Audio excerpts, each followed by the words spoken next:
Hello, everyone. I'm sorry, but we start 3 minutes later because one of our panelists had some Zoom problems, but I still hope he will join us during the discussion. Cornelis from also Rotary Club Germany, Munich, so I hope he will join us a bit later. My name is Natalia Sineaeva, and I think many of you know me because we cooperate already for many years and we know each other, and I'm from the Never Again Association from Poland, and I'm also a Rotary Peace Fellow, and I'm a coordinator for Europe of a Rotary Peace Fellowship Association for this year. And I would like to welcome all of you to this panel discussion on how the museums and memorial sites deal with contemporary atrocities and war. And the panel discussion will feature several representatives of various museums, not only from Europe, but also we decided to invite from such museums as Liberation War Museum from Bangladesh, so to have a broader group of participants, and those working with contemporary atrocities, the victims such as the Yazidi and Rohingya refugees. And we know that museums and memorial sites are spaces where visitors often confront very difficult past, but also sometimes present.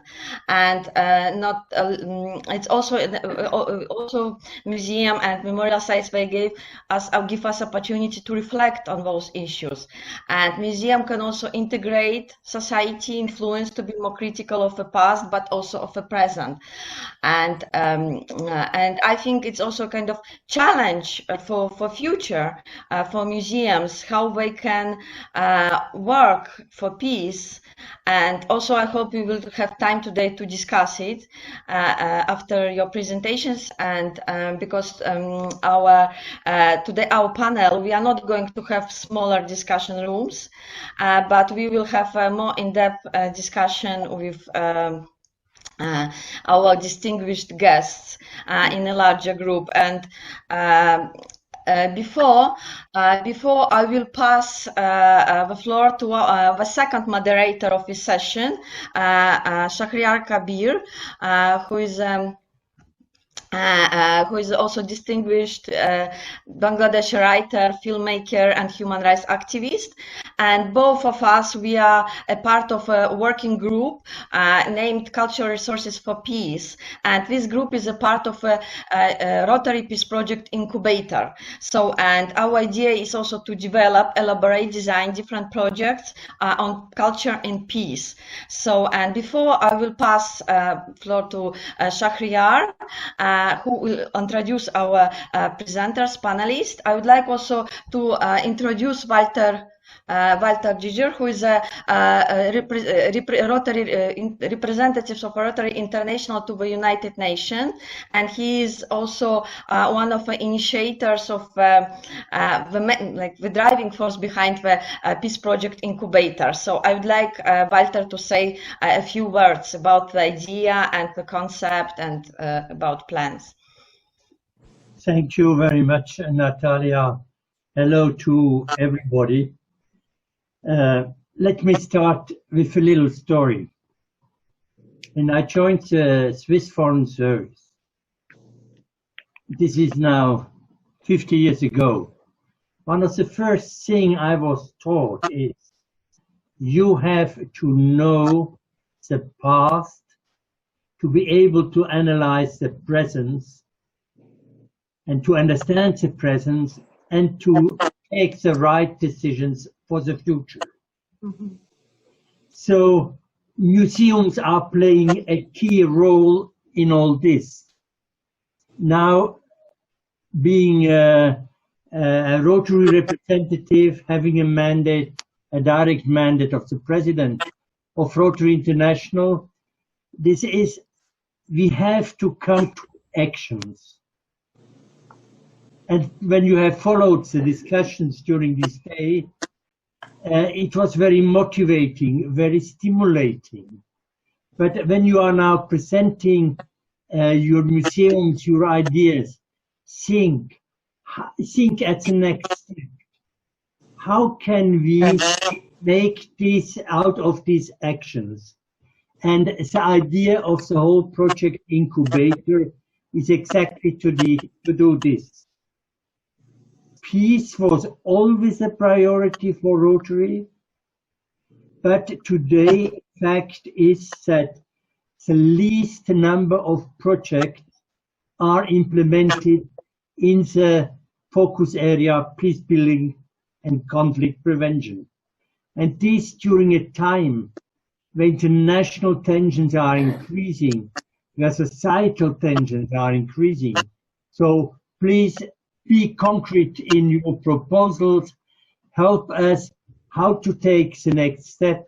How can we come to operational projects to be implemented by Rotary clubs and districts around the world? Thank you very much. Thank you very much, Walter. And I believe that this session and the session before, a workshop which we had with Iraqi outstanding composer Karim Basvi, this is just the beginning of our work, and I hope all our panelists today we also will cooperate with them in the future. And now I would like to pass a word to Shahryar Kabir.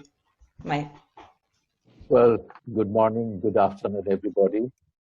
I'm Shahryar Kabir from Bangladesh, and I'd like to introduce our panelists. This theme of this session is how do museums and memorial sites deal with contemporary atrocities.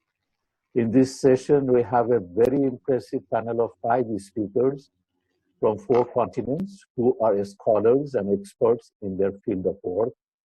They have attended and organized numerous international conferences on genocide, justice, and peace. They have also authored several articles and books on these contemporary burning issues. Our first speaker, Mr. Cornelis Spons, is a member of the board of International Committee of Memorial Museums in remembrance the Victims of Public Crimes, International Council of Museums, ICOM. He is also a member of the Rotary Club Munich Mitte. Our second speaker, Ms. Tali Nates, the founder and director of the Johannesburg Holocaust and Genocide Center and chair of the South African Holocaust and Genocide Foundation. Born to a family of Holocaust survivors, Tali's father and uncle were saved by Oskar Schindler. It's quite amazing. Our third speaker, Ms. Naomi Kikola, is the director of the Simon Scott Center for the Prevention of Genocide at the United States Holocaust Memorial Museum. She also worked on national security, refugee law, and policy for Amnesty International Canada. Our fourth speaker, Mr. Mofidul Haq, is the director of the Liberation War Museum, Dhaka, Bangladesh. He is also the director of the Center for the Study of Genocide and Justice. Our fifth speaker, Mr. Haider Ilyas, is a co-founder and president for Yazda organization, that is Global Yazidi Organization. Haider lost his younger brother in the attack against Yazidi people in August 2014 and became involved in helping the victims and the advocacy to prevent future genocides against minorities. Well, if anybody likes to know more about our distinguished speakers, please visit conference website. Even in Google, you will find thousands of entries on them. So these are the panels. So I'm not sure, Natalia, whether Cornelis is connected or not. I think Cornelis is trying to join us because he has some problems with his email account, and so I think we just need to follow our plan and to start with a second presenter, second speaker, and when Cornelis. Tali Nates is the second presenter. May I like to request Tali Nates for a presentation? Thank you. It's really an honor and a pleasure to be with you today, and wonderful to be with friends, you know, older friends and newer friends, and it's just wonderful to be here. What I thought to do, to be practical, as we're called to do so, is to take the Johannesburg Holocaust and Genocide Center as a case study of how museums deal with contemporary atrocities in war, and how do you make connections and actually work with those connections.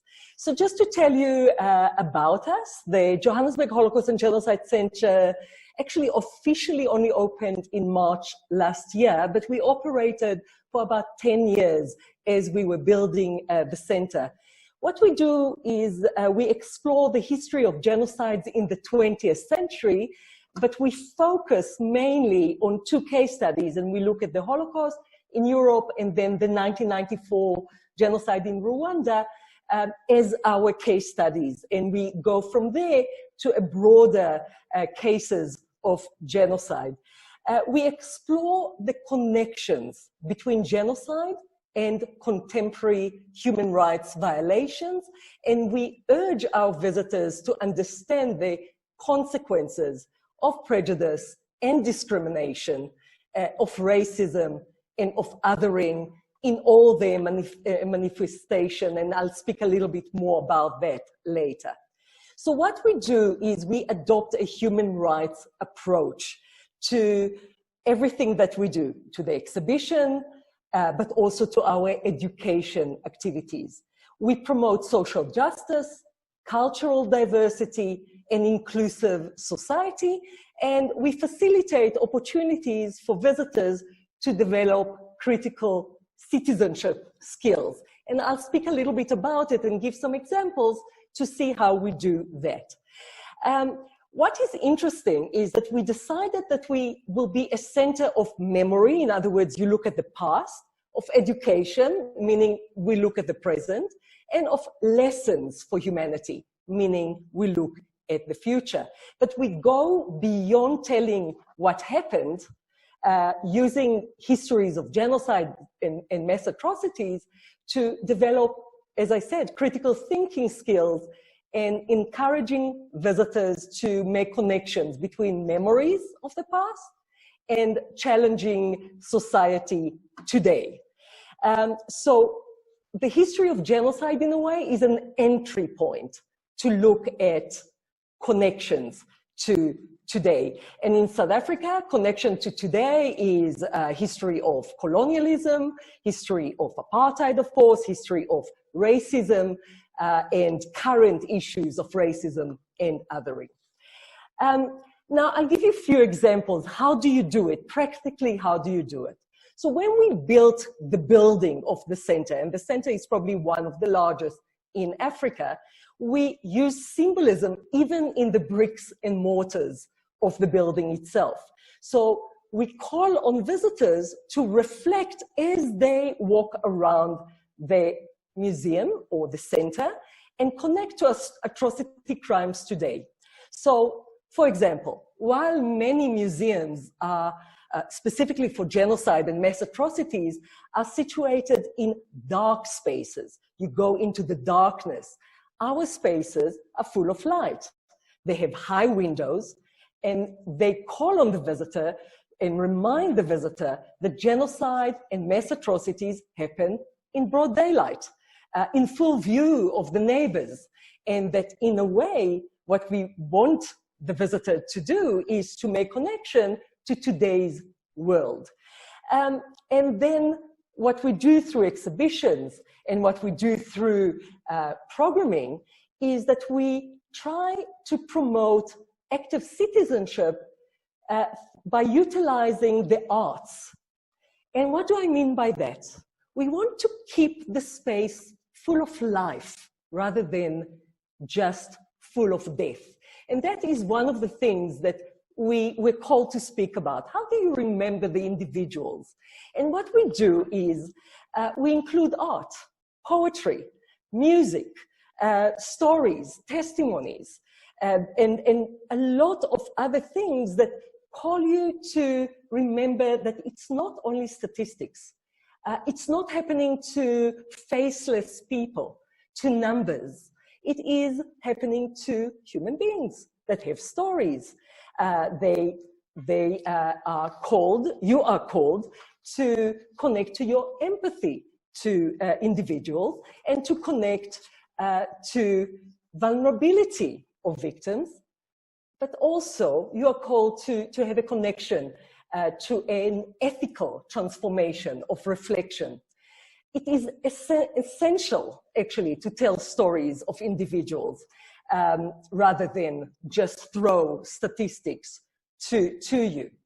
A crucial theme that encourages reflection is a theme of choices, because if we want you to reflect and connect to atrocities and war today, what we want to invite you to do is to reflect about your own choices and your own dilemmas, and also the choices and dilemmas of individuals, of governments, of communities in the case studies that we look at.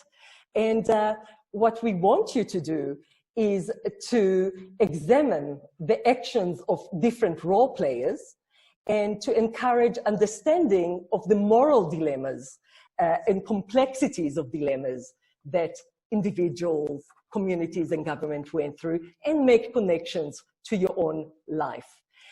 We do it through a lot of activities, and this is quite important. So you don't just have an exhibition, but you do various activities, temporary exhibitions, lectures, plays, films, dialogues, conferences, and a lot of that is engaging a dialogue. What is really important is a dialogue, challenging the status quo in a safe space. And that is, it doesn't exist enough. And what we try to do is to create this community of people that feel that they can come again and again and discuss these issues. And it is for that reason, actually, that we called our space a center of lessons for humanity and not a museum, because we didn't want people to come only once to see one exhibition. We wanted them to come again and again and engage again and again with different issues. Now, through these public programs, the center builds a community that comes together to change the discourse and become upstanders, active citizens. And I'll give some examples and connect a little bit to our world today, the world of the pandemic as well.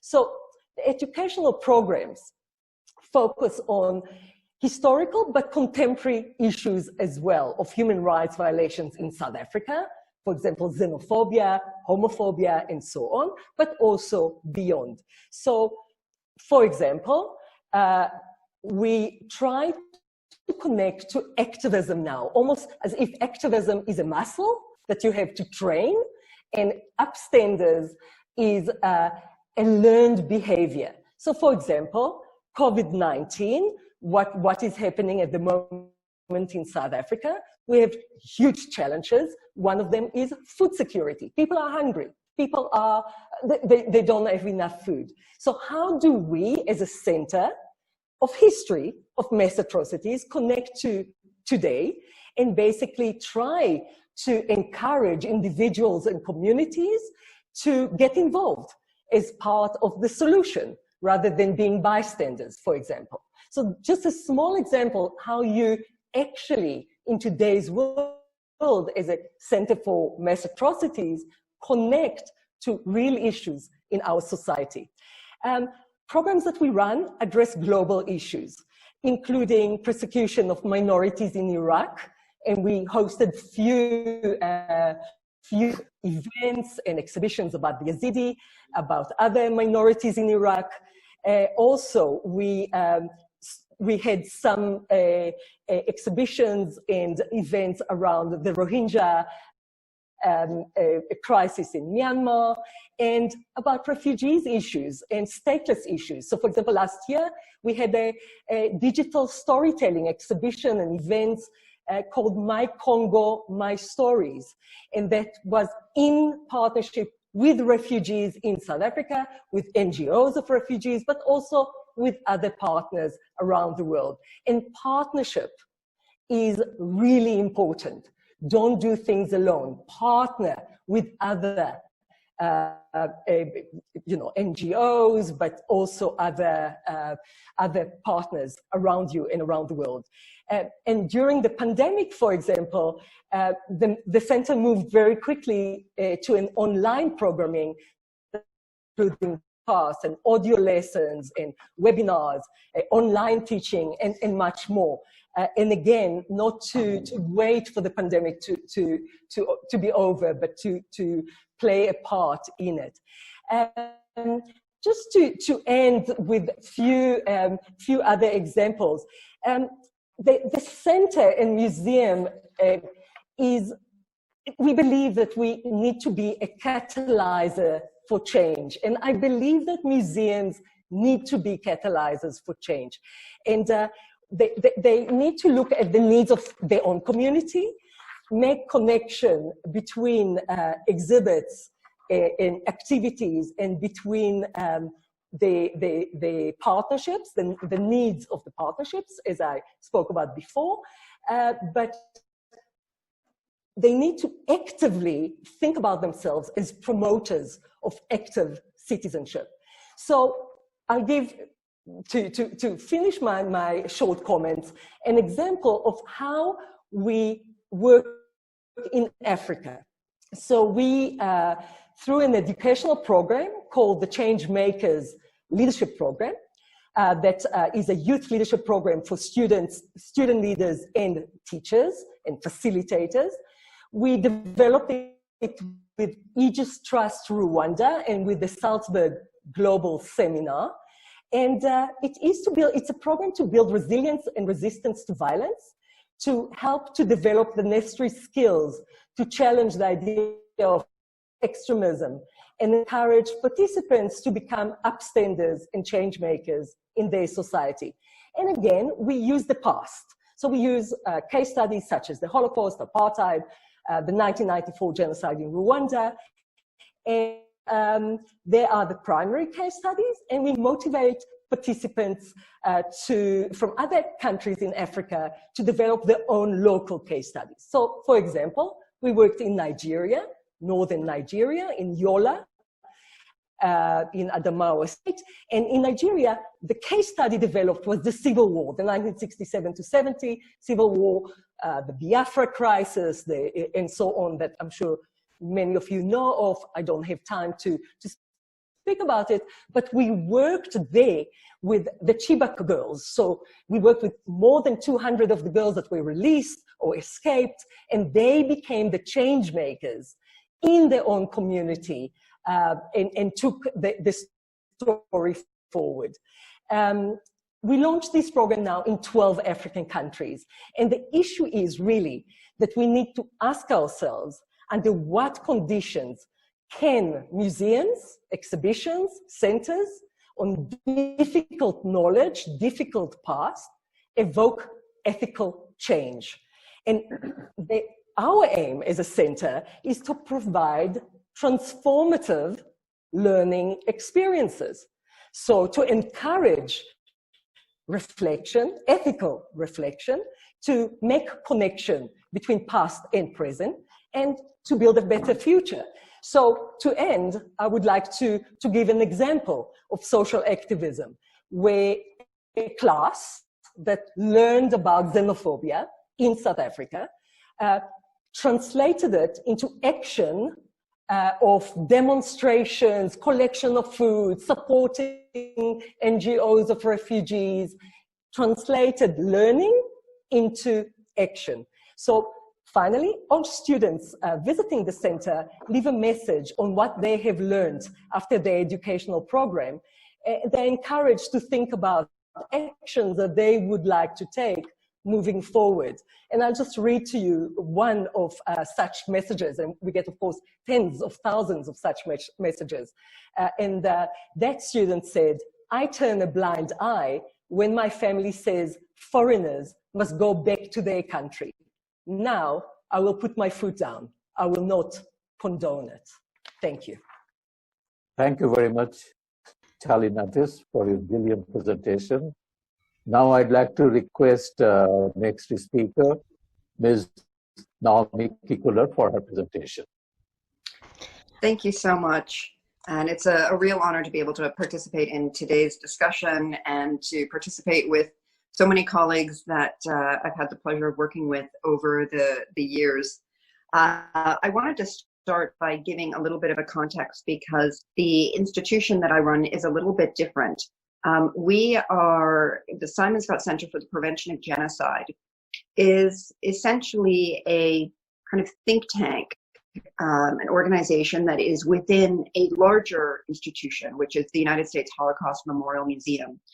In 1978, there was a presidential commission started by Jimmy Carter to look at the Holocaust. And one of the recommendations that came out of that report, led by Holocaust survivor Elie Wiesel, was to create a center, a committee on conscience.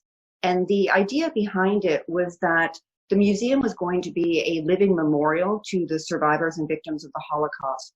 But to truly honor their experience, the institution had to be committed to making sure that future generations did not experience the same type of horrors that those who lived through the Holocaust did. So they created our Committee on Conscience, and it took quite a long time. It took over 20 years before our center actually really got started. And I think that in part is one of the challenges that I think each of us, Tali, Haider, Mufika, has had to wrestle with, is we're dealing with history, but it is lived history that is not so far from our present day. We're dealing with, at times, societies that still remain extremely sensitive when it comes to talking about the nature of the crimes that might have occurred, even in the case of the Holocaust and us being based at the United States. These are lived experiences where when you want to start broaching issues of contemporary human rights, when you want to start talking about communities that are experiencing atrocities abroad, it brings up a lot of challenges and tensions about how do you do that in a way that honors both the past and doesn't necessarily draw equivalences, but talks about the uniqueness of each situation. So the museum, after about 20 years, established our Committee on Conscience, which now became the Center for the Prevention of Genocide. Our center performs a number of different types of work. We have engagement with policymakers, and I'll talk a little bit more about that. We undertake research into understanding the early warning signs of genocide and related crimes against humanity, the tools that exist for policymakers to stop those crimes. We look at how civilian populations can protect themselves. We also do outreach, and I'll talk a little bit further about outreach. But just on the context of the center and how we are situated within the museum is an independent U.S. government institution, which also creates unique opportunities and challenges to how we do our work. We're located physically in Washington, D.C. on the actual National Mall. That shows the importance and significance that the U.S. Congress brought to the need to have a permanent space for reflection on the Holocaust, but also, as Tali said, the recognition that that can't be static. It has to be something that is part of history as history unfolds and reflects on contemporary issues. So our mandate as a center is to really be that contemporary focus when it comes to genocides and atrocities occurring abroad, and to try to do for communities today what was not done for Jews during the Holocaust. We work in a nonpartisan way across the aisle with political actors of all stripes. We try to remain above the political fray, because what we see as being critical to our work is a recognition that every administration, and our focus is a lot on the US government, has to wrestle with the reality that, at least in the last 20 years, tragically, genocide and large-scale crimes against humanity have occurred during every administration. And this is an enduring challenge. So when Tali talked about the tension of, are we existing merely to spark a conversation? Are we existing to spark reflection? Or are we also centers that are committed to trying to see a change in behavior? Our part of the museum is focused on trying to change the behavior of policymakers, thought leaders, and also to a degree the broader public. So I'll talk just a little bit about what our philosophy has been as a center, especially in the last 5 years. One of the things that we are very committed to, and I think that this is very much embraced in each of the work of my fellow speakers, is our desire is not to speak for communities that are currently experiencing these types of crimes, but to speak with. We use the principles that the museum as a whole adopts in its work with Holocaust survivors to try to create space and use our physical museum space, our online convening ability, our voice to stand in allyship with those that are currently facing atrocities. And that's a core component of the work that we do. We try to counter denial. We look at themes that are prevalent in the context of, for example, the Holocaust. There are still, and as Natalia and others know, very sophisticated efforts to try to deny the Holocaust or aspects of it. We see those same phenomenons occurring. Mufidal's organization has done incredible work on the Rohingya, documenting their experiences, going into the camps to tell the stories. Haider's organization is dedicated to preserving the history of the Yazidi community. We have been working to try to similarly undertake documentation and analysis of those two situations to reach a finding in both of those cases that genocide occurred. So we see part of our role as a institution, and sometimes I feel it's strange to refer to it as a museum. I like, Tali, your language of Center for Lessons on Humanity. We're in some ways a cultural institution, a research institution. Part of our research responsibility and create resources that will help communities be able to counter denial of genocides that are being committed today, to help set a historical record so that we can, in future generations, not find ourselves in the same kind of framework as we have been in the Holocaust, where people have been saying, well, we simply did not know. For communities today, we know, and we are trying to, in a creative way, as a museum and as an institution, help to set the historical record and counter denial. And we see that as being a large contribution that we make. So we put out research reports, we do meetings with government officials, we help to engage NGO coalitions to help elevate the voices of affected communities. But one of the things that we also do, and I think this speaks to each of my colleagues, I was recently at Mufidal's museum. It's incredibly powerful, just the physical space of it. We use the physical space of our museum to take people through an experience where they learn about the Holocaust. And then as you exit the permanent exhibit on the Holocaust, and you are left and confronted with this question, the Niemöller quote, essentially that begs you to ask, what would you do if you were in the difficult situation of being alive during the Holocaust? Would you be an upstander? Would you be a bystander?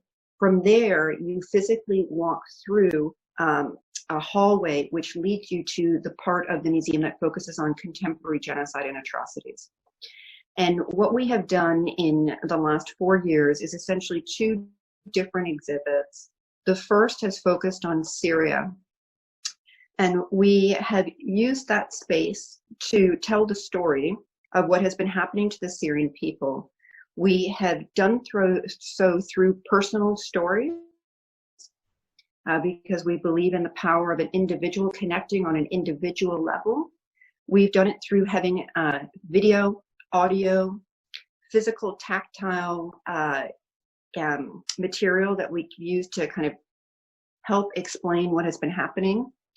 And in that space, what we ask people to essentially do is to learn, to reflect, but we hope also to leave engaged and charged and committed to trying to help to explain to their fellow Americans what is happening to the Syrian community. We also use it very strategically to engage US policymakers. We bring in members of Congress, members of the administration. We hosted the entire UN Security Council in the exhibit to try to foster the type of policy change and discussion, but also to serve as a point of pressure, not letting up until we do see the behavioral change. We try to marry what is in the physical exhibit with our online exhibit. And I'll just kind of maybe touch quickly then on our latest exhibit, which just went live last month on the Rohingya. Part of our mandate is to try to be creative about how we can reach new audiences, but also with the desire, as we mentioned before, that the communities themselves are involved in the process of building the exhibits. They serve as advisors, but also that it will reach the camps that are in Bangladesh, that it will be available to people who are in Myanmar. Of course, tragically, in those two situations, there are restrictions on internet access that are making it hard for people to access the online exhibit. But in that exhibit, we tell the story of one town, and we tell the story of 5 individuals, because we recognize that when you start with the enormity of what is happening, it can often overwhelm people. So we take the same storytelling skills that we use for the Holocaust and apply that to these contemporary cases. And our goals with the exhibit is not merely to educate and to inform. It really is, as I said before, to help contribute to setting historical record and be a constant source of pressure, calling for change, to be a tool that other organizations can use. We might be a museum, but we have the ability through storytelling to create resources that others can take forward and use in a creative way in their work to try to affect policy change. So we've used different strategies, from the physical documentation of crimes and legal work, all the way to explaining how genocide happens and trying to advance early warning and developing early warning systems, to engaging with policymakers and the public to provide a human face to what is occurring in far too many places around the world. I will say one of the biggest challenges that we face as an institution is trying to constantly ensure that we remain above politics, that we remain nonpartisan in our work. History is contested. Contemporary politics are fraught. Many may see us as a cultural institution, but we cannot, and that cultural institutions are not themselves contested spaces. And there are people who seek to own particular narratives or want to use our institutions in different ways to make particular cases. That makes it all the more challenging to do our work. What's also challenging is we live in a time where there are so many incredibly difficult and pressing human rights needs. How we stay focused on the most conscious shocking of crimes is another area that is very much live in our minds. And I know there's some additional questions that we'll talk to about how COVID has changed us, but one of the areas that I think that, and I'm speaking just for my organization, because I'm really heartened to hear some of Tali's work, one of the things that I am particularly focused on right now is how do you build that next generation of leaders? What is our role as an institution, as a museum, to help to create, and because we focus so much on engaging policymakers, to create a future generation of US policy leaders who come to see the preservation of human rights, protection of human rights, prevention of genocide and related crimes against humanity as central to their mandate, as central to the national interest of the United States and others. And that's where I'm hoping that we as a center will begin to expand our educational role, because so much of our focus thus far has been very much on policy research and then outreach through our online exhibits. But I'll leave it at that, and thank you very much. Thank you, Naomi, for your brilliant presentation. Because of the time constraint, I'd like to remind the honorable speakers the time we have seen in the program, it is 10 minutes. Since we do not have Cornel is with us. Maybe we can speak for 20 to 12 minutes. The next speaker, I'm sorry. Mr. Mofidul Haq.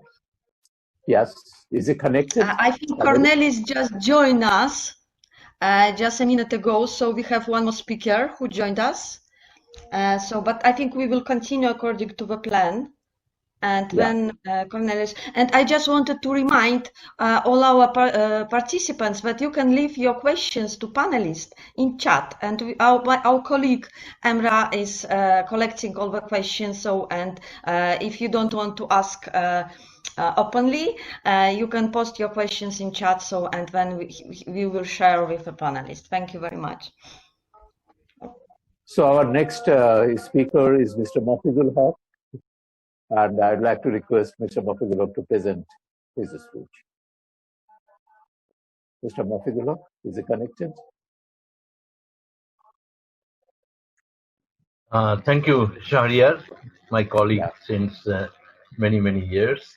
And also I am thankful to Rotary International, and I feel very proud and inspired to be in a panel like this with some old colleagues and also new friends. And we are, when listening to Tali and to Naomi, I think that we are together in a common effort, and that gives us much strength. So I would like to throw light on our activity, and since we talk about the genocide, the past, and also about the ongoing atrocities, Rohingya issues come up very strongly because Bangladesh has become part of this global tragedy. So regarding my presentation, I'll read out the paper I have done.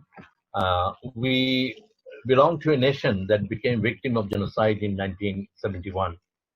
And we established the museum 25 years later with a promise not to forget the past and say never again to the mass atrocity crimes.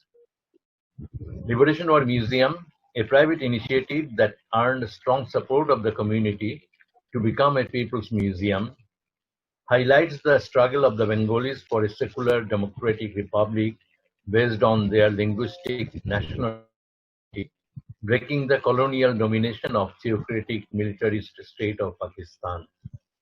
The military junta of Pakistan resorted to genocidal attack to thwart the struggle of Bengali people for their national rights. In the 9 months war, about 3 million people lost their life. 10 million had to leave their home to take shelter in India as refugees. Since its establishment in 1996, the museum has traveled a long way, and in 2017 moved to a permanent place with large space and greater facilities. We hope this place will become a people's platform to memorialize, do research and study on comparative genocide, facilitate artistic cultural presentation in tune with its core value. One of our major aims is to bring the forgotten genocide of Bangladesh back into the annals of major genocides of the 20th century and establish justice for the victims of genocide. The museum aspires to develop links with other memorial museums, sites, institutions, academics, and activists to learn from their experience and deepen the global understanding about Bangladesh genocide. Since we now have a museum with a lot of space and facilities, we want to make it a hub for memorialization in the region and beyond, with exchanges, research, artistic rendition, and collaboration. In the global cyberspace platform, we want to disseminate this message to all and hope other museums and sites will come forward to foster collaboration and cooperation. With these words, we want to focus on the acts of genocide and crimes against humanity perpetrated on the Rohingya by the political and military leadership of Myanmar. Although the persecution of the ethnic Rohingya community, predominantly Muslim, was going on for a long time, it became widespread and systematic with horrendous atrocity in August 2017 that resulted in sudden influx of about 1 million refugees to Bangladesh. This brought a big challenge before Bangladesh. Our Prime Minister Sheikh Hasina visited the camps and committed herself to provide necessary support to the people forcibly evicted from their homeland. Liberation War Museum and its Center for the Study of Genocide and Justice has promoted the study of our past genocide with involvement of young researchers and volunteers. Facing the new reality, we decided to send the volunteers to the camp, meet the persecuted people, and collect their testimony. Those studying genocide of the past suddenly got the opportunity to meet the victims of genocide present. They made repeated visits to the camps, published selected testimonies as human story, and also did a report on historical background of the crisis, the pattern of atrocity, and analyzed the intent of destruction from a legal point of view. The report, based on testimony and research, highlighted the genocidal acts of Burmese army. Since then, we are engaged with Rohingya refugees in our humble way and try to promote the cause of justice in whatever way we can. Since last year, along with Asia Justice and Rights, AZAR, our volunteers are working with Rohingya victims of sexual violence. AZAR has rich experience to support the victims and has a methodology to address this trauma. This culminated in an exhibition held in November 2019 at the temporary gallery of the museum titled Quilts of Memory and Hope. In the introduction to the exhibition, it has been stated, Liberation War Museum and AZAR, in their humble way, tried to be with the Rohingya women victims in the camps. The team was amazed by the resilience and potential those women possess. This has been reflected in the embroidered quilts they have woven. The embroidered quilt work and the individual story behind the quilts have been put into a digital exhibition and is available online. Another web-based exhibition has recently been made by Harvard University Asia Center students in collaboration with Liberation War Museum volunteers titled The Thread. This is a youth-centric effort launched online, and we hope will be joined by youth groups in various campuses around the world to raise voice of justice for the Rohingya.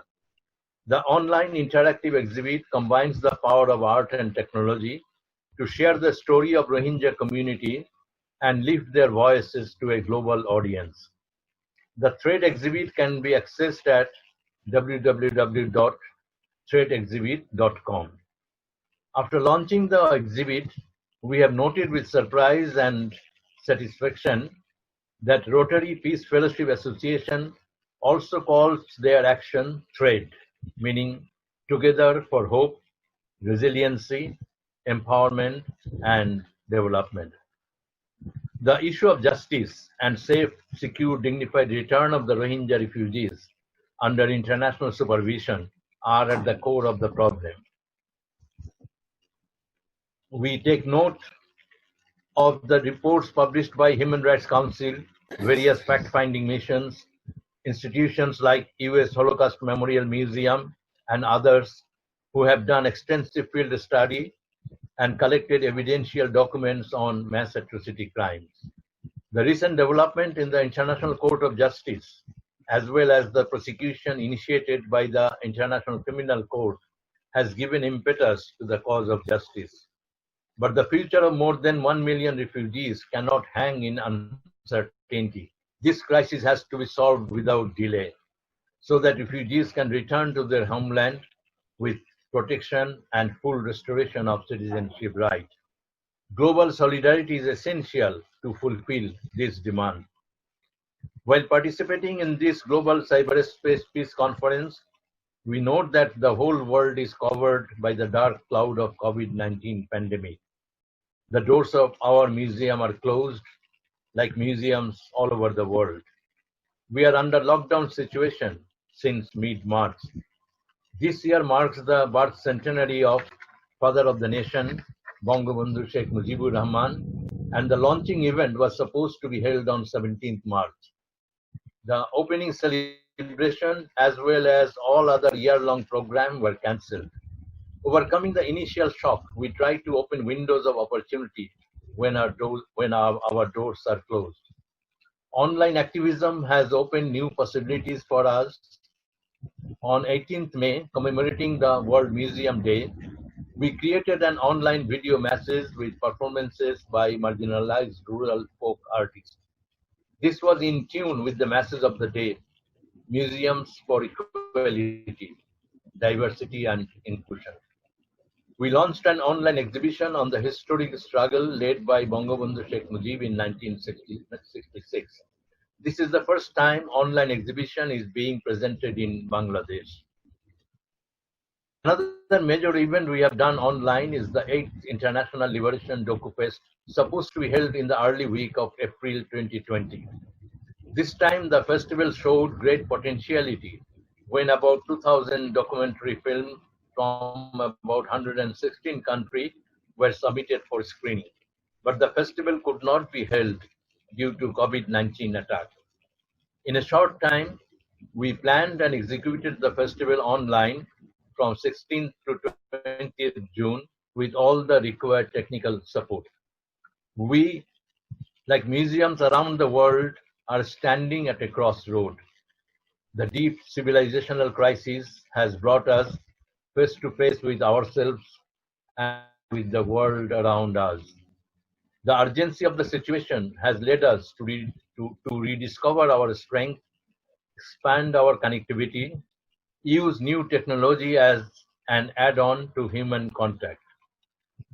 Moreover, the new strength and solidarity has given us hope that we will redefine our action and mission so that in the post-pandemic world, we will not return to the previous life, but all work together towards building a new life. The trampling of fundamental human rights and the destruction of nature goes hand in hand. The new solidarity will also march forward hand in hand. A deeper understanding about global peace is emerging. This gives us hope, and hope calls for action. The action begins now. Thank you. Thank you, Mr. Mafidullah, for a brilliant presentation. Our next speaker is Mr. Haider Ilyas, the co-founder and president of YASDA organization. Thank you very much, Mr. Shehrayar. Yes, you can hear me? Is my voice? Yeah. All right. Thank you very much. I really want to thank you for inviting me to speak about the atrocities that the minorities are going through in Iraq. I appreciate everybody attending this morning. It is morning in Texas, so I'm not sure. Perhaps it's evening in many places where you guys staying. YASDA is a Yazidi organization that was established by a group of us of Yazidis back in 2014 after the community went through a genocide by ISIS on August 3rd of 2014, and that's where YASDA was established, and including my family was a victim of this genocide, and my brother was killed, including many other friends that I knew and went to school with. Our projects, starting with advocacy and humanitarian and multiple other fronts that we work as a small organization, starting in 2015, YASDA founded Nadia Murad's campaign, and also we have a documentation project. We have psychosocial therapy, we have education for adults and children. We have humanitarian, like livelihood project for small businesses for local economy in the region in Iraq. And we also have medical clinics and immigration project coordinating with governments like Canada and Australia. Our documentation project started in late 2015 with the co-founder of Voices of Rwanda, documenting the genocides of Rwanda. We had a similar copy of that for Voices of Yazidis with the help from the co-founder of Voices of Rwanda. And our project has been continuous since late 2015 until till today. We collect video testimonies from the survivors, and we document the mass graves, and along with that project, we work with Justice Project with the international lawyer Amal Cologne, and we established a project with the former chief prosecutor Luis Moreno Campo. But we're still continuous with Ms. Cologne about the project, and we rallied in the United Nations, advocated for the investigative team to be established, and finally happened in 2017, September of 2017, where the UN agreed to establish a UNITAD, a UN investigation team that started almost a year and a half ago in Iraq. And we've been closely coordinating with that team, documenting the genocide of the minorities by ISIS mainly in Iraq, and specifically northwestern part of the country. We also have psychosocial therapy for those women and female survivors who have escaped from ISIS, and we coordinated with the Iraqi government into providing social services for those women and female survivors, for those who have stayed in Iraq. And we've helped those women and female children who have left the country and went to Canada, Germany, or Australia. We also have livelihood projects, small businesses right now coordinating with the US State Department, multiple projects in terms of strengthening the local economy in Sinjar area and Bahshiqa and other area where the Yazidis and Christian minorities live in northern Iraq and northwestern part of the country. We also have mobile medical clinic that is a bus station that is customized and designed to become a clinic, and it carries all kind of medication and medical supplies and doctors, nurses, medical assistants, and pharmacists, and supplies and supports more than 14 villages in Sinjar region. And this clinic has been through a lot of changes, but it was established at the beginning of 2015, and it's continuous until now. We also have a project with the immigration. We established advocacy with Nadia Murad and multiple other NGOs that helped us persuade the Canadian government to bring some Yazidi survivors to Canada, and we worked on that with bringing nearly about 1,100 Yazidis to Canada. And we have a similar project with the Australian government that we coordinate and fill out the applications for those Yazidi survivors who have escaped ISIS and their family members, those who've lost their loved ones. We help them fill out the applications, and we coordinate closely with the Australian governments, and we sent them to Australia. We appreciate that both countries trying to help these survivors to resettle in Canada and Australia. We have multiple other projects, but these are the main one, and these are the permanent projects that YESD has been working closely with other partners.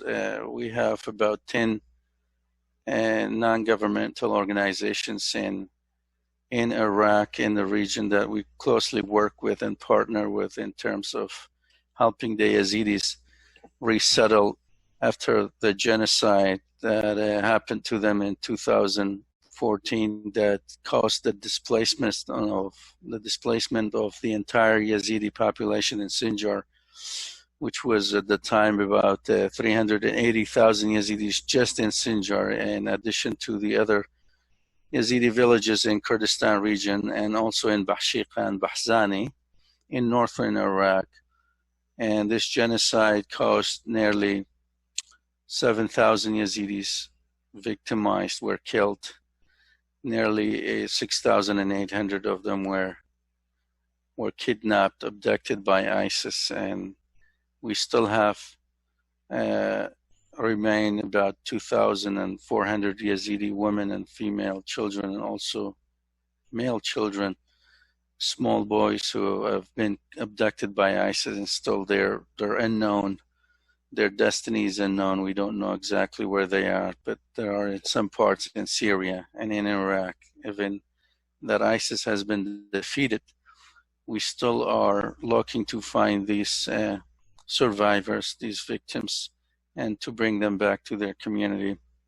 The community is going through a lot of changes now after almost 6 years of genocide, the coronavirus that affected globally everyone, and also specifically the community that is facing a lot of challenges with the short of supplies and medication, and also the local economy is weakening every day, and the community is trying to go back to their villages, even though that a little has been done about reconstruction and building the infrastructure of the cities and villages in the region. But the community is trying to go back to their villages, and still challenging a lot of difficulties trying to just register, check out, and go home. And still they have to wait for weeks and months for the local authorities to let them just go home. They are going through a lot of difficulties, but I'm gonna leave some of my time for my colleagues and leave some of the time for the questions and answers, if that's possible. And thank you very much again for inviting me, and it's great to be with you guys, and thank you all of you for what you do for the humanity. I appreciate it. Thank you very much, Mr. Haider. Indeed, we will have a very lively Q&A session now. But what about Mr. Cornelis' response? Natalia, can you? Yes, Cornelis is with us, and I would like to invite him also. Maybe we still have some time. And I know we have many questions, which we are collecting now. So, but I think that Cornelis can also summarize presentations if.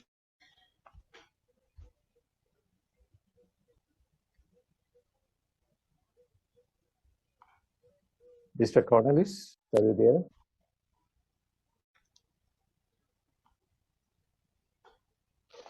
Yes, you need to unmute.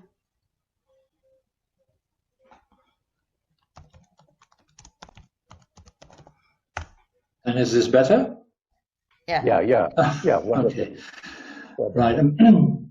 Very sorry for being such a late arrival. Good morning, good afternoon, and good evening, and welcome to our audience in these 3 continents. There was a technical problem, but it was solved eventually, and I'm just sorry I missed the previous statements, because I would have learned a lot from them. I'll really promise I'll be within the 10 minutes. It takes about 30 seconds to write a tweet, and it takes no more than another 30 seconds for this tweet to reach an audience of millions. And since one has to be brief when composing a tweet, it helps to be single-minded. Simplistic views are great tools because they encourage people to join a simple goal and to be blind to the horrific consequences to others and ultimately to themselves. That 30 seconds tweet, or Instagram, or whatever one wishes to choose, has a large emotional impact until the next one comes along.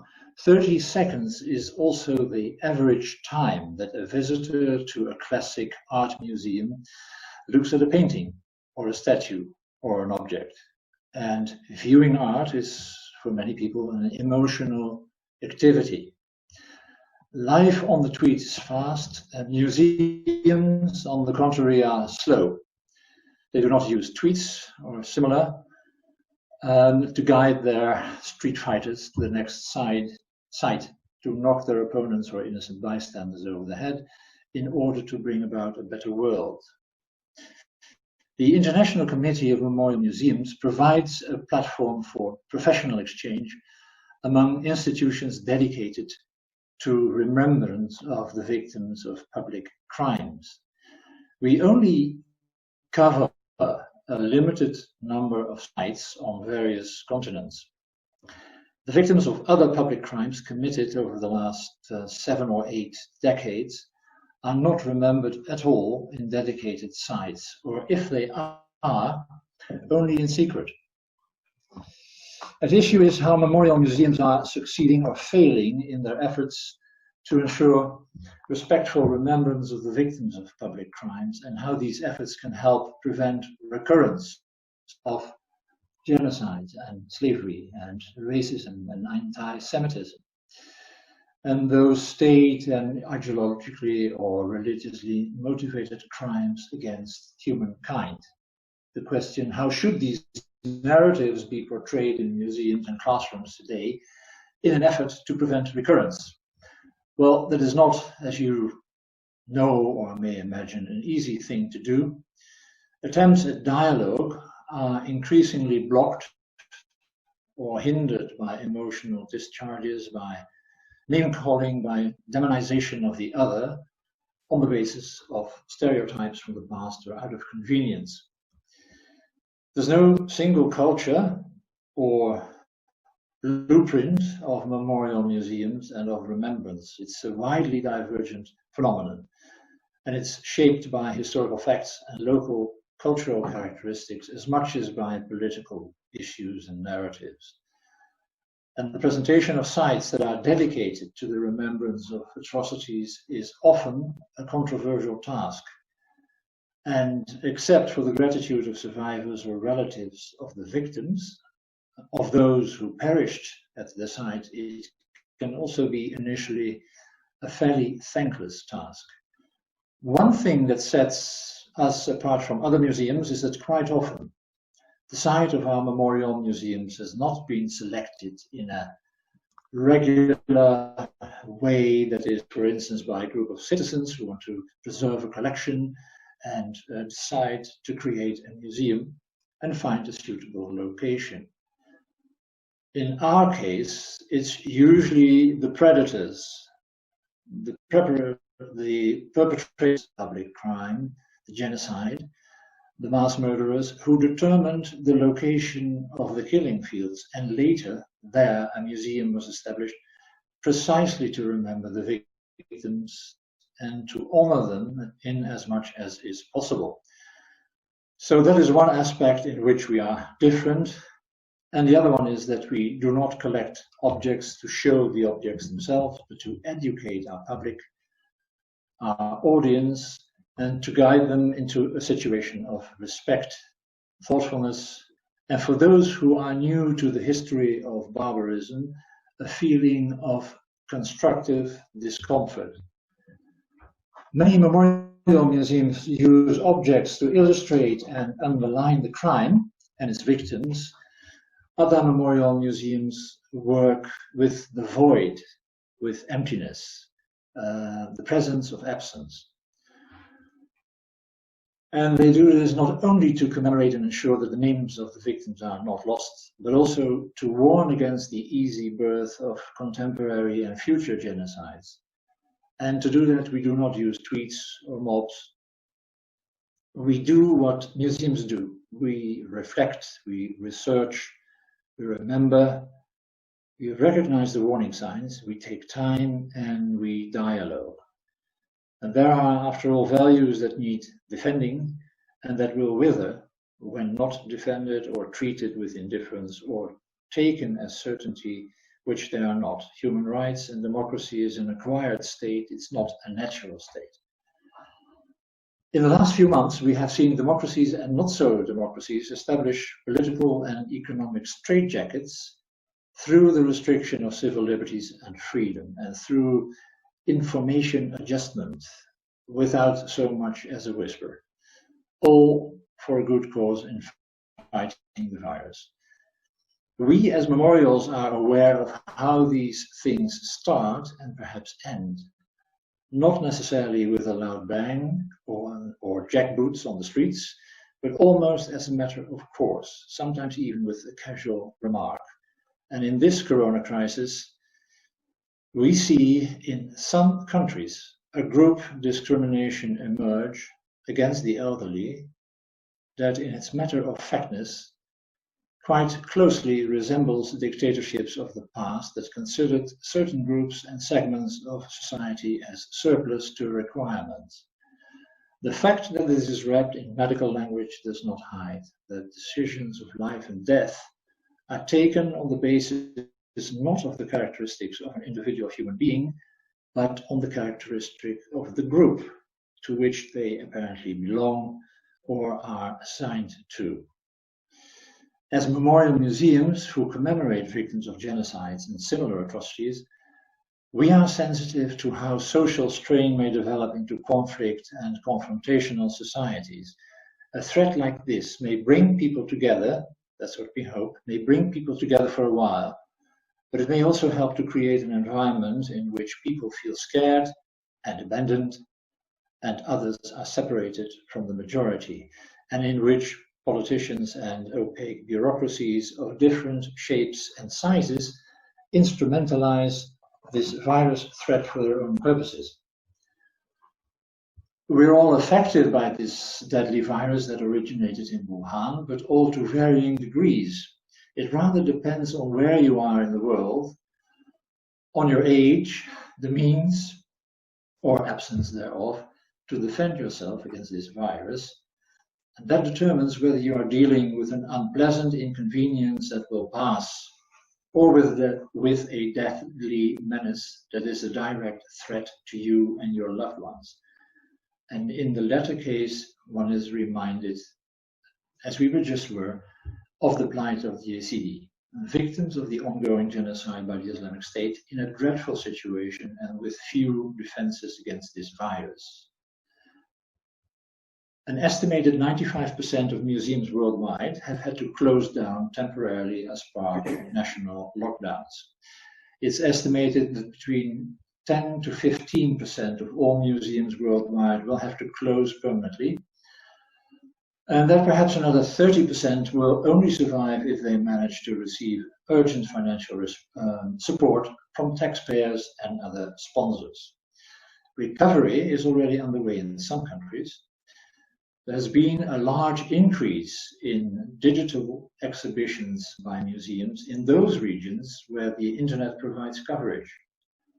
In regions where that is not the case, museums have few opportunities and little remaining staff to maintain contact with their constituencies.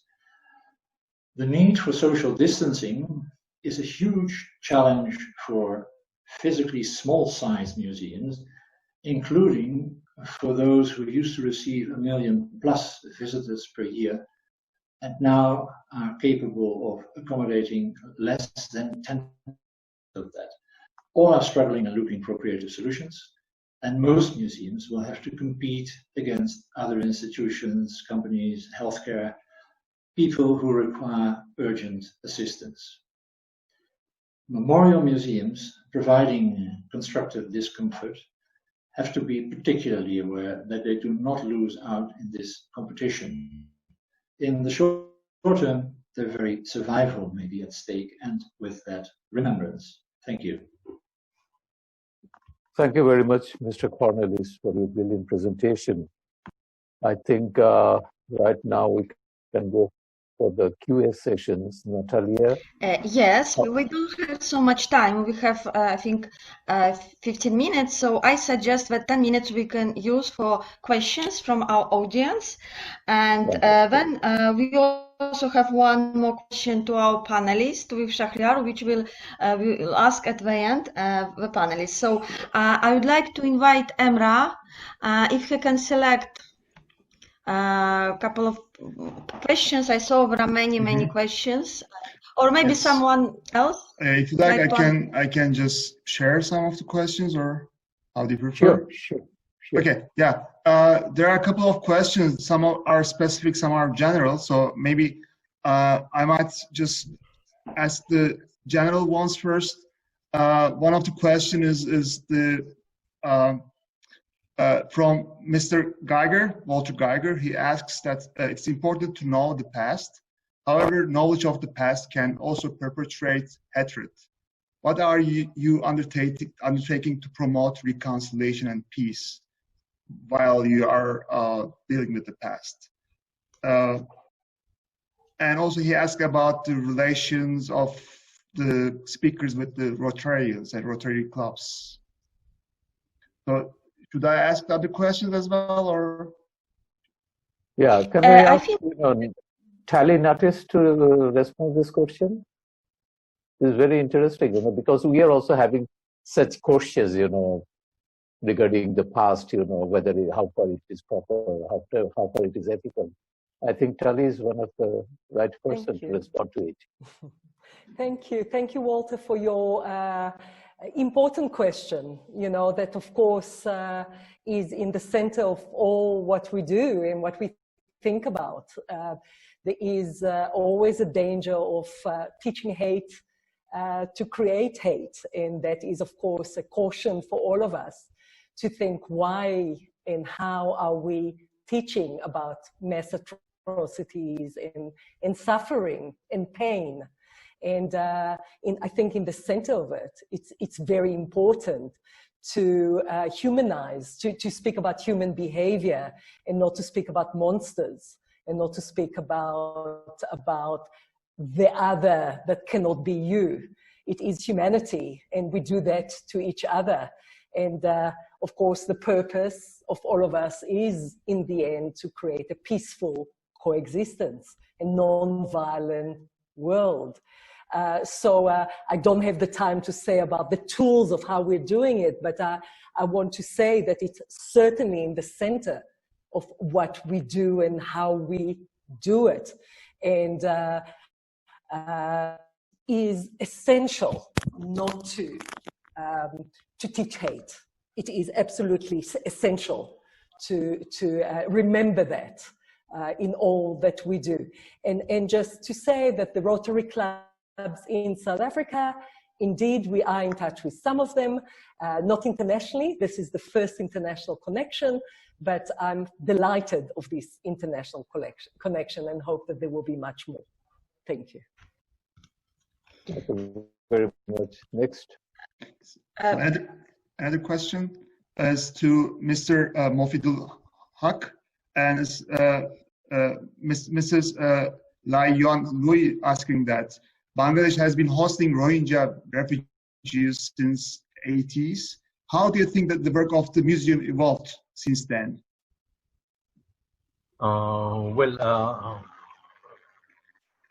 With the last influx, which is a huge influx, when in 2017, the wave after wave refugees were coming to Cox's Bazar, it was the local people actually who first greeted them and arranged for their support. And we understand that we were refugees once. In 1971, 10 million of our people have to leave the country. We had 75 million population at that time. So we have back in our mind this refugee experience of the past.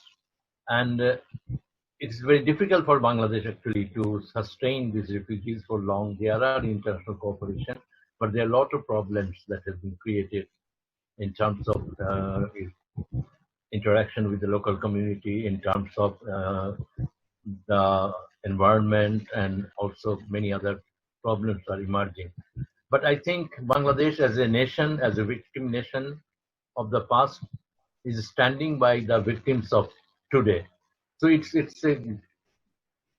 another example of the suffering people trying to help to mitigate the suffering of the others. And I think we are trying to cope with it. Our government and our people are together there in this effort, and also international cooperation and support, I think, is very important. And we hope that even with the COVID-19 crisis, it will continue. But it is most important issue is that we cannot wait for the justice, which will take a long time. But we have to find a solution for the refugees to go back. There were bilateral agreements, but international community should come up, and there should be some sanction against Myanmar if they do not comply with the UN resolution or other call for solution of the problem. So I think the global community has much to take much action, and it is very important that if you keep such a huge population concentrated in a small area for a long time, the problem may burst and create a global problem for all of us. So we will appeal to the global community to take note of this very serious situation and come up with a strong commitment and support for return of the refugees. Thank you very much, Mr. Makudin. The next question. Another question is to Mr. Elias. How to maintain Yazidi culture if there is such a great big diaspora? Is it possible to maintain the culture? Well, thank you for the question. It is difficult, I think, for every community that goes through a mass immigration, and especially the Yazidi community is very, very small one, and it's almost 1 million worldwide. So the smaller the community is, the harder it is when they travel or they migrate to other parts of the world to maintain and preserve the culture. We have a small number in US and in Canada and in Australia, and in Germany is the second largest one. Through Yazda project in US and also in Iraq, and we have a project that called culture preservation, and we teach the children the Kurmanji, the Kurdish language, and the culture and the traditions of the Yazidis and what they've been through. And we teach the children that's pretty much the only way, or one of the most effective way of keeping the coming generations aware of their culture and the history of the community. Other than that, in Iraq, in refugee camps, they're losing their culture as well. And we have created that children education project for them for 4 years. And the main purpose of that was to preserve the culture of the Yazidi community for the coming generation. And also part of our documentation project, we mentioned that part of it was justice, part of it was to archiving, collecting testimonies, but part of these testimonies and some of the interviews are 7 hours. So in a portion of this interview, it talks about the culture of the Yazidi people, the traditions, the holidays, what people used to do 60, 70 years ago for the Yazidi community in Sinjar before they left and came to the refugee camps or displacement camps. So part of these videos are preserved and archived for the children too. So thank you very much, Mr. Haider. So can we ask Natalia for her question? Natalia, yes, thank you very much. And indeed, we have so many questions, and we found that all museums we have similar challenges, and there are many subjects we can work together. So, and unfortunately, we don't have so much time, but I see amongst our participants, for example, we have Helen Jarvis, we have Alona Fomenko from Jewish Museum and Tolerance Center from Moscow. So we have people connected with museums, and also those people who are trying to do something with contemporary history and somehow to use historical lesson for this. And I apologize, we don't have space to give everyone the word to say at this session. So, and I have a last question to all panelists. We don't have much time, but we can be a little bit late if it's possible to answer one question, but very short. How can you envision a future for the museums in terms of human rights and peace? Just one sentence. And then at the end, I would also ask Walter to summarize and say a few sentences how Walter see the cooperation between museums working with history, but also with contemporary atrocities and Rotarians, how it can fit to our peace project incubator. So the first question is to all panelists. How to envision future for the museums in terms of human rights and peace? Just one sentence if possible. Wonderful. Let us start with Mr. Cornelis. Mr. Cornelis? Are you going to respond to Natalia's question? In one I'll just make it a very long sentence. The key to all this is our freedom of conscience of speech, assembly, equal rights, and respect for our human rights and the right to life. You keep that in focus, you're generally going to be all right. You're going to meet a lot of opposition, but this is what you should do. Don't deviate from it. Thank you. Thank you. The next, Tali Natis.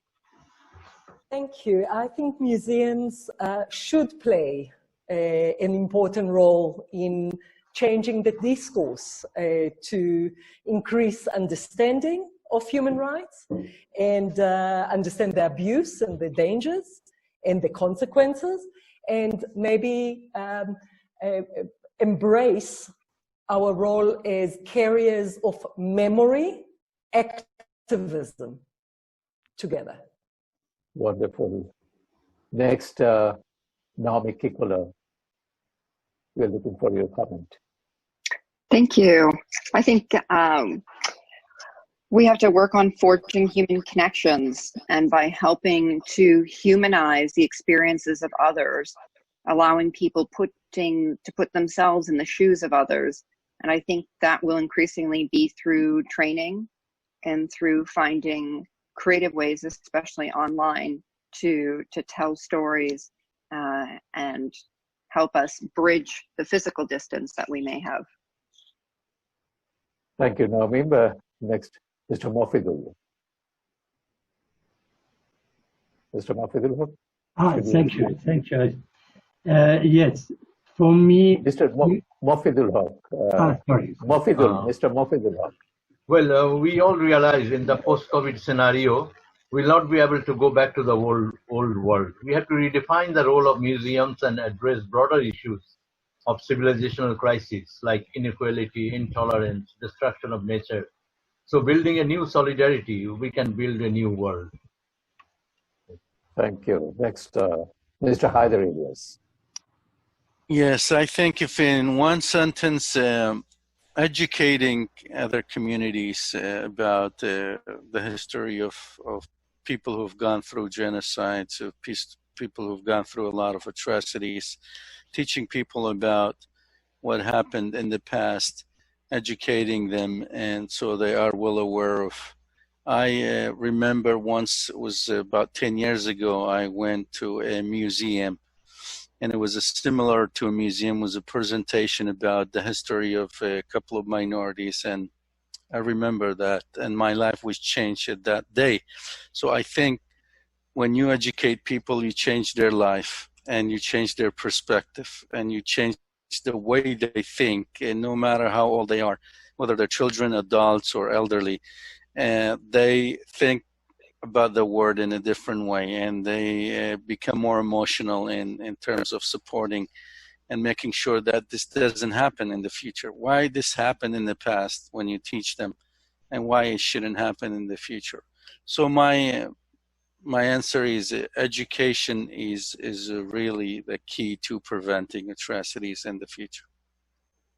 Thank you. I think, Natalia, we have another question.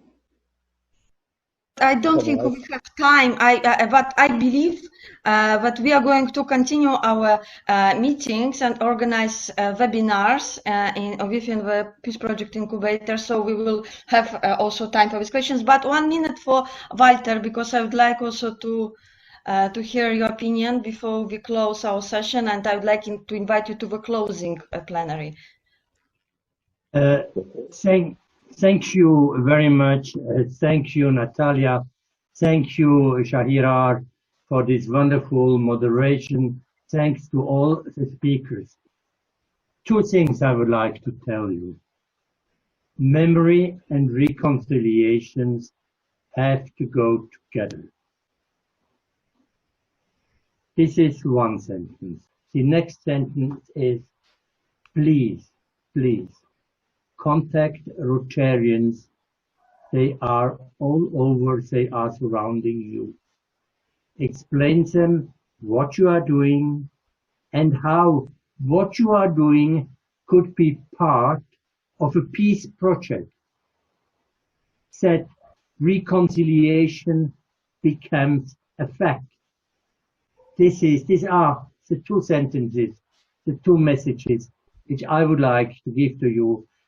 It was for me fascinating to listen to you and to visit all, I would like to visit all your places. Some I have seen, to others I will come, I promise. Thank you. Thank you very much, Walter. And unfortunately, we don't have time anymore because in 12 minutes we are going to have closing plenary, where I would like also to invite you and my wonderful colleague Emra is going to present a short summary of our discussion. And also we are going to have, we can listen Maestro Karim Basfi, who will be performing during the closing plenary. And I sent the link through the chat, but also I can send by email. And also I would like to invite you to visit our website, Rotary Peace Project Incubator. I think Walter already posted it in our chat, and I hope that we can cooperate together and develop projects focusing on our subjects. And really we have so many opportunities and really have power to do something. And thank you very much to my also to our wonderful moderator Shahriar Kabir. I'm very honored to have all of you in this session. Thank you very much. Thank you. Natalia, your team deserves thanks and gratitude from all of us, all the participants and the speakers. You have done a wonderful job, Natalia. Thank you. Thank you so much, everyone. At closing plenary in 10 minutes, which I'm also going to moderate. Thank you. Thank you very much. Bye-bye.